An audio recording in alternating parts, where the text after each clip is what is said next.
रानी सुनीता एक आलीशान कमरे में आती है और दीवार पर लगे एक आईने को निकालकर अपने हाथ में लेती है। सारे फसाद की जड़ ये मनहूस आईना ही है। तभी वहाँ रानी सुनीता की बेटी राजकुमारी अवनी आती है। नहीं माँ नहीं। तभी रानी उस आईने को नीचे फेंक देती है और वो आईना जैसे ही टूटता है तो उसके सारे कांच के टुकड़े उड़ते हुए राजकुमारी अवनी के शरीर में आकर घुस जाते हैं और राजकुमारी अवनी का शरीर खून से लाल हो जाता है और राजकुमारी नीचे गिरकर बेहोश हो जाती है। अब क्या राजकुमारी अवनी की मौत हो जाएगी? अब ये तो हमें नहीं पता। आखिर इस आईने का और राजकुमारी का क्या राज है, ये जानेंगे हम बाद में।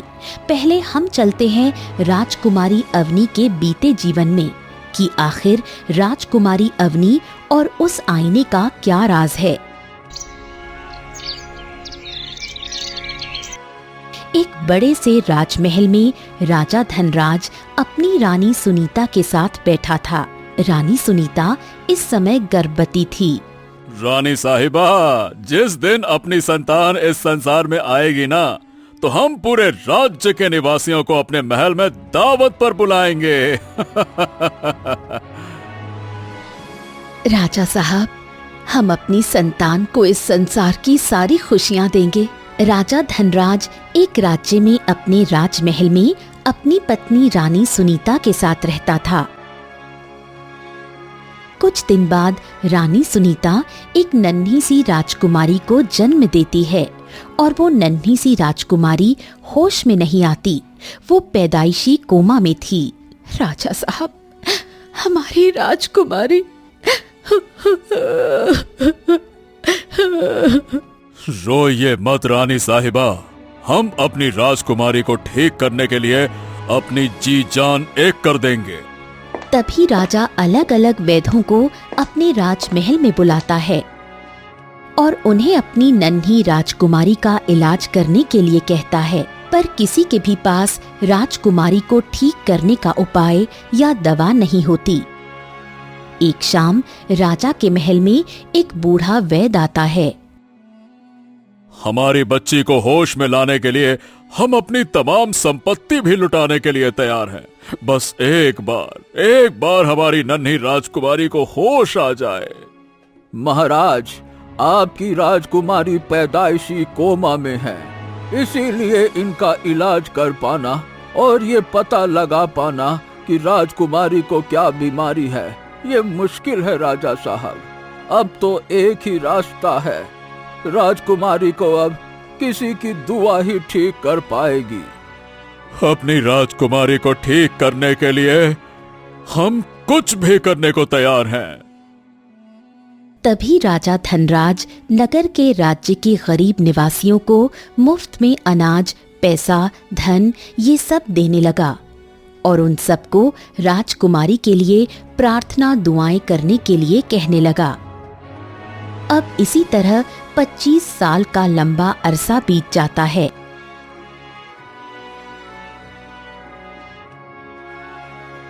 पर अब तक राजकुमारी कोमा से बाहर नहीं आई थी। राजा और रानी हर रोज अपनी राजकुमारी के होश में आने के लिए प्रार्थनाएं करने लगे। राजकुमारी, जिसका नाम अवनी है, वो अब जवान हो चुकी थी। वो अब तक कोमा से बाहर नहीं आ पाई थी। एक शाम, कितने साल बीत गए पर हमारी राजकुमारी अब तक होश में नहीं आई। कितनी कोशिशें की हमने कि राजकुमारी को होश आ जाए, पर हमारी हर कोशिश नाकाम साबित हुई। राजा साहब, हमें उम्मीद नहीं हारनी है।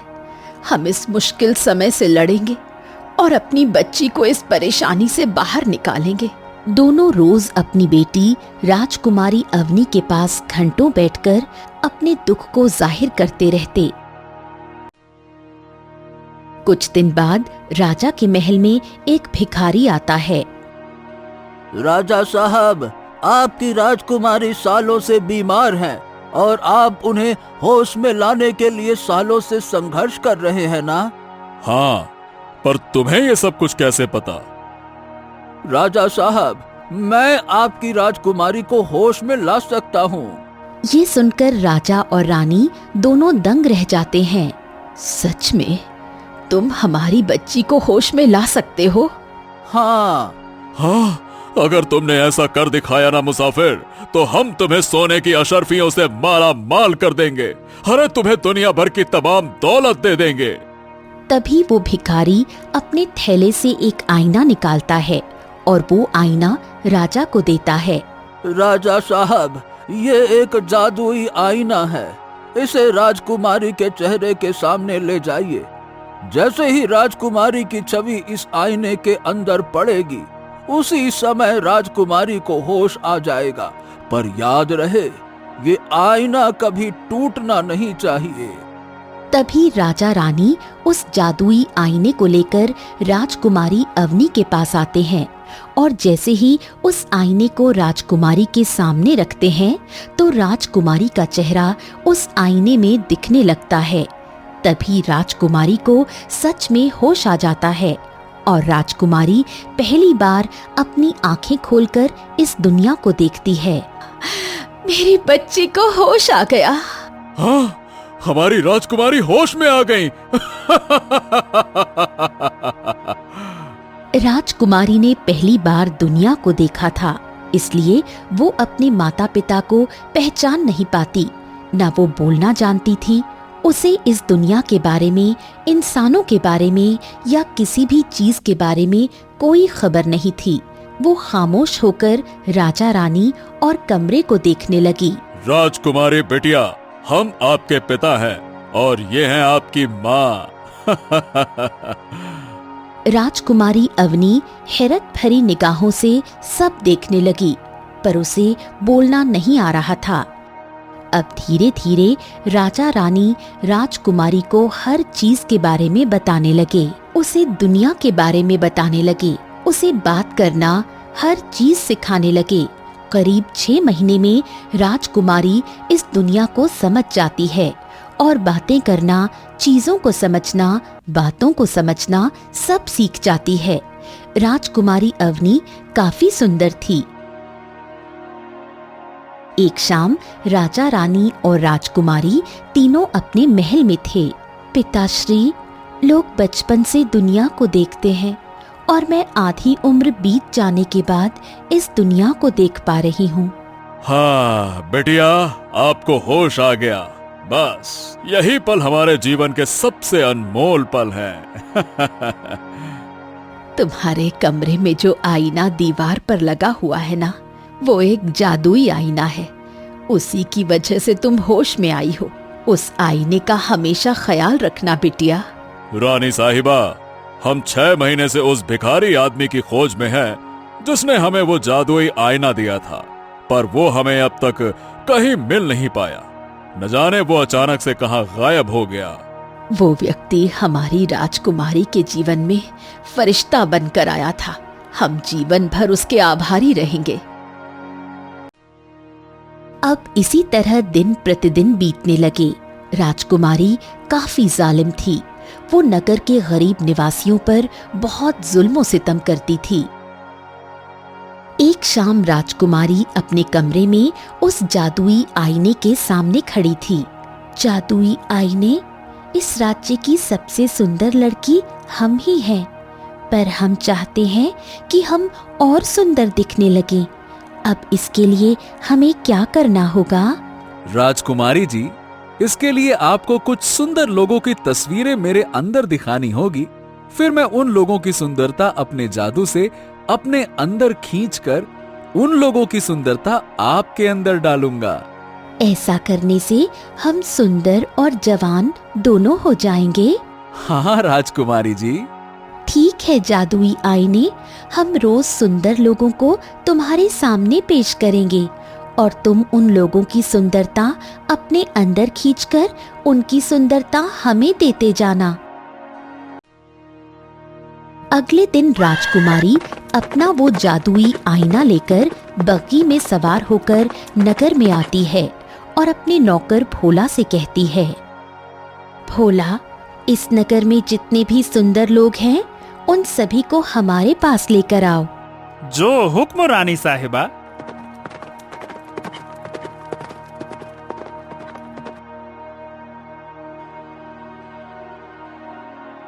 तभी भोला उस नगर के सबसे सुंदर लोगों को राजकुमारी के पास लेकर आता है।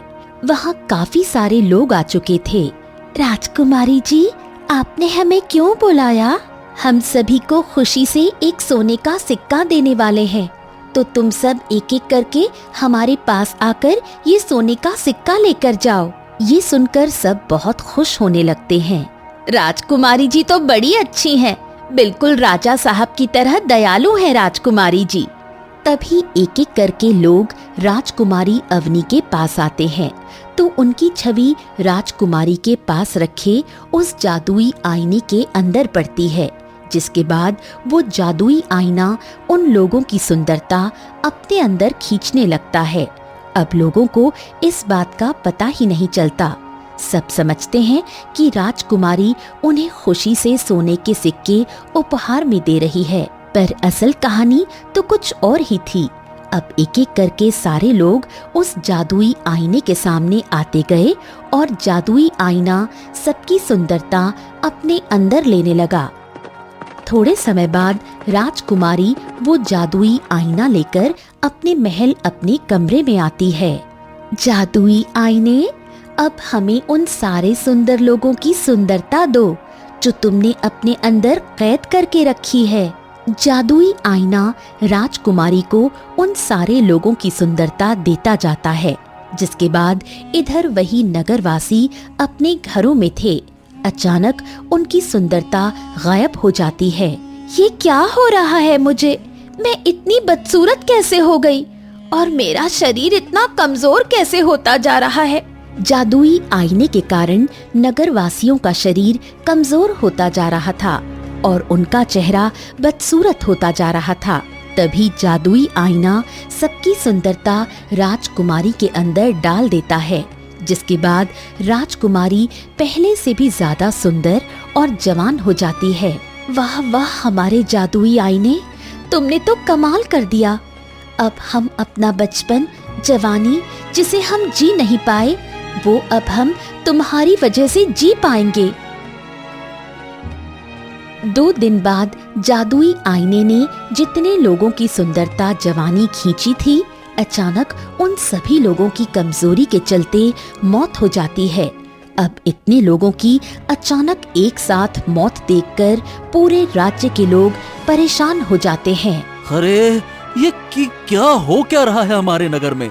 एक साथ इतने सारे लोगों की मौत कैसे हो गई? कहीं हमारे नगर में कोई भयानक बीमारी तो नहीं आ गई? तभी सारे नगर के लोग राजा के महल में आते हैं।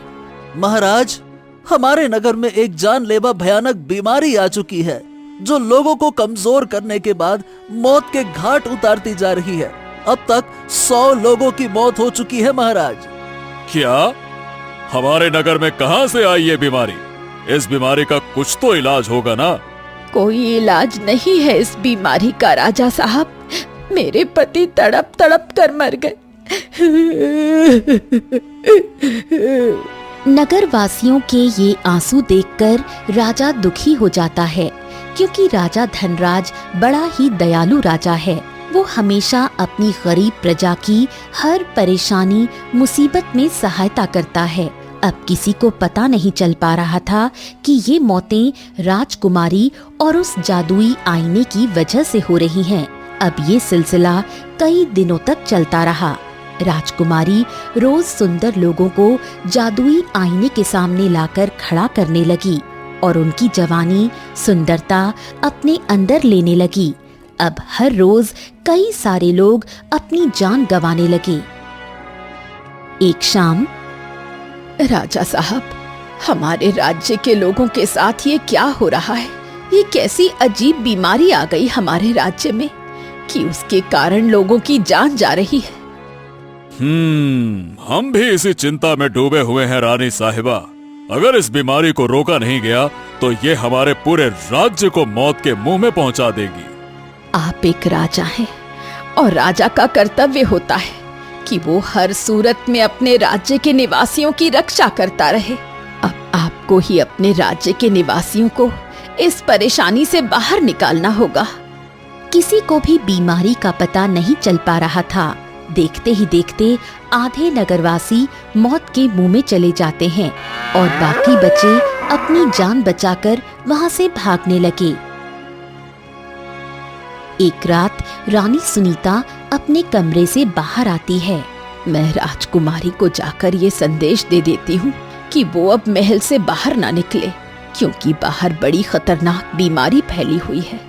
रानी राजकुमारी के कमरे के बाहर आती है तो अंदर राजकुमारी अपने जादुई आईने से बात कर रही थी। जादुई आईने, कल हम फिर से तुम्हें बाहर ले जाएंगे और तुम्हारे सामने नगर के और सुंदर लोगों को पेश करेंगे। फिर तुम उनकी भी जवानी अपने अंदर खींचते जाना और उनकी सुंदरता जवानी हमें देते जाना। राजकुमारी, तुम जिन लोगों की सुंदरता और जवानी अपने अंदर लेती जा रही हो, उन सभी लोगों की कमजोरी की वजह से मृत्यु होती जा रही है।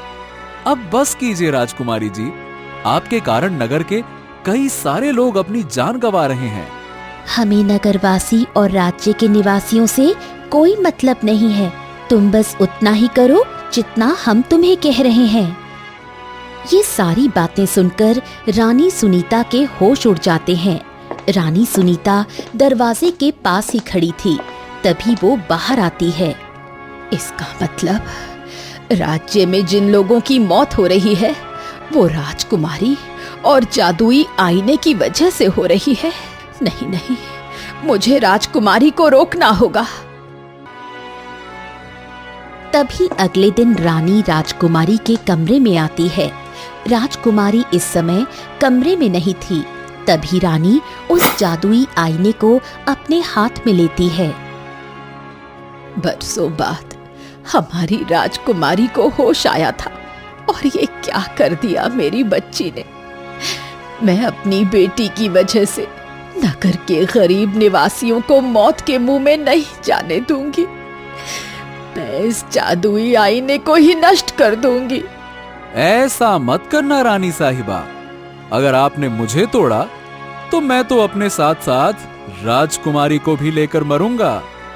जादुई आईने, जितना हमें अपनी संतान से प्रेम है, उतना ही प्रेम हमें अपने राज्य के निवासियों से भी है। मैं उन बेकसूर राज्य के निवासियों को और मरने नहीं दूंगी, फिर चाहे मुझे अपनी राजकुमारी की बलि ही क्यों न चढ़ानी पड़े। तभी कमरे में राजकुमारी आ जाती है और रानी उस जादुई आईने को तोड़ देती है, जिसके बाद उस आईने के टुकड़े राजकुमारी के शरीर में घुस जाते हैं और राजकुमारी की मृत्यु हो जाती है। ये देखकर राजा रानी खूब रोने लगते हैं, पर उन्हें खुशी भी होती है कि उन्होंने भले ही अपनी बेटी को खो दिया हो, पर उन्होंने अपने राज्य के निवासियों को बचा लिया। दोस्तों, यही निशानी होती है सच्चे राजा रानी की, जो खून के रिश्तों से बढ़कर अपने राज्य के निवासियों के बारे में सोचते हैं।